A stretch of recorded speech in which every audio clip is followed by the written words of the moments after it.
Hello বন্ধুরা, welcome back to my YouTube channel. আমি সুপ্রতিম। আপনারা কেমন আছেন? আশা করি সবাই ভালো আছেন। তো দুটো ট্রেলার নিয়ে আলোচনা করবো, যে দুটো ট্রেলার কিন্তু আজকে রিলিজ করেছে। প্রথম ট্রেলারটা সোহম চক্রবর্তী ফেলু বক্সিকে নিয়ে। দেখুন, এই ট্রেলারটা আমি দেখার আগে একটা কথা বলবো, সেটা হচ্ছে কালকে 17 তারিখ, কালকে কিন্তু এই সিনেমাটা রিলিজ করবে। আজকে ট্রেলার রিলিজ করছে, মানে এটা কীরকম মানে মানে চিন্তাভাবনা এই ফেলু বক্সি টিমের, মানে এটা তো খুব অবাকই হলাম আমি। মানে কোনো দিন সিনেমা রিলিজের আগের দিন ট্রেলার রিলিজ করে, এতে কিছু হাইপ থাকে সিনেমার, এটা তো আনপ্রফেশনাল ব্যাপার হয়ে গেল। মানে এই ব্যাপারটা আমি খুব বুঝলাম না। দেখুন, টিজারটা কিন্তু আমার বেশ ইমপ্রেসিভ লেগেছিল, গান দুটো কিন্তু বেশ ভালো, এবং গান দুটোর মধ্যে কিন্তু একটা মানে সিনেমা হিট হওয়ার বা সিনেমাকে দেখার মতো একটা হাইপ কিন্তু তৈরি হয়েছিল।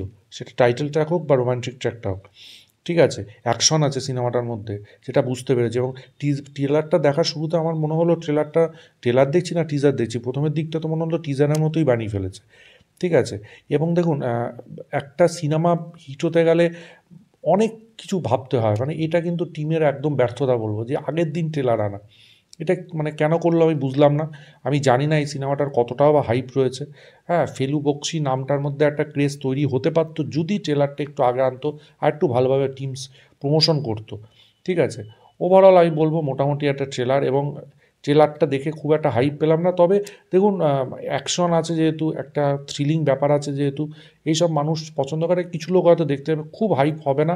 কারণ হচ্ছে এই ট্রেলারটার মধ্যে সেই ব্যাপারটা আমি দেখলাম না, এবং ট্রেলারটা আনতে বড্ড দেরি করে দিয়েছে মেকার্সরা। আরও আগে আনা উচিত ছিল, এবং আরও ভালো করে প্রমোশন করা উচিত ছিল। হয়তো তার ফলে সিনেমাটা আরও ভালো ব্যবসা করতো বলে আমার মনে হয়। দেখা যাক কেমন হয়। অবশ্যই দেখে আমি রিভিউ দেবো এই চ্যানেলে কেমন লাগলো আমার।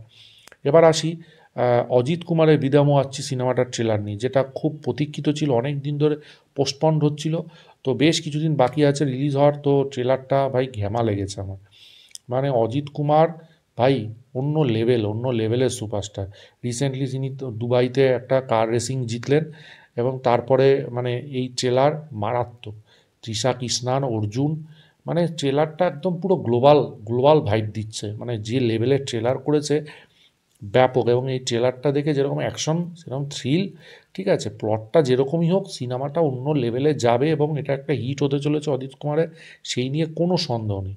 মানে সেরকম কীরকম অ্যাকশন, মানে প্রথমে স্লোভাবে ট্রেলারটা শুরু হলো, ওদের দুজন মানে তৃষা কৃষ্ণান এবং অজিত কুমারের মধ্যে সম্পর্কটাকে বিল্ড আপ করার ব্যাপারটা একটু একটু করে দেখাতে দেখাতেই ট্রেলারটা যেই লেভেলে চলে গেল, যেই হাইতে উঠলো, মানে অন্য অন্য রকম। এবং ট্রেলারটার মধ্যে যেটা আমার সবচেয়ে বেশি লাগলো, অ্যাকশন সিকোয়েন্সগুলো দারুণভাবে ডিজাইন করেছে, এবং ওর মধ্যে আপনি কিন্তু একটা মানে ওয়েস্টার্ন টাচ পাবেন, এবং একটা অন্য লেভেল লাগছে। এবং সেই জন্য এই ট্রেলারটা কিন্তু অন্য মাত্রা দিয়েছে, এবং ট্রেলারটা নিয়ে ভীষণ হাইপ তৈরি হয়েছে। এবং একেই বলে দেখুন প্রমোশন, একেই বলে মার্কেটিং। হ্যাঁ, শেখা উচিত, ঠিক আছে। এই দেখুন ট্রেলারটা যেরকম লেভেলের করেছে, এবং কতদিন আগে ট্রেলার রিলিজ করলো, তারপরেও তো এটা নিয়ে প্রমোশন হচ্ছে। থালা অজিত জিতলো, সেটা একটা হাইপ তৈরি করে দিল সিনেমাটা। আজারবাইজানে শুটিং করেছে, সেই লোকেশনগুলো যেরকমভাবে দেখিয়েছে, ক্যামেরা, ড্রোন, তারপরে স্কেলিং, দারুণ দারুণ। এবং এটা একটা হিট হতে চলেছে অজিত কুমারের আপকামিং সিনেমাগুলোর মধ্যে, এটা আমি শিওর। ব্যাপক লেগেছে। তো এই দুটো ট্রেলার সম্পর্কে আপনাদের কি মতামত অবশ্যই কমেন্ট বক্সে জানাবেন। ভিডিওটা ভালো লাগলে লাইক করুন, শেয়ার করুন, চ্যানেলটা অবশ্যই সাবস্ক্রাইব করে দিন, পাশে থাকা বেল আইকনটা ক্লিক করতে ভুলবেন না পরবর্তী নতুন কোনো আপডেটসের জন্য। ততক্ষণের জন্য গুড বাই বন্ধুরা।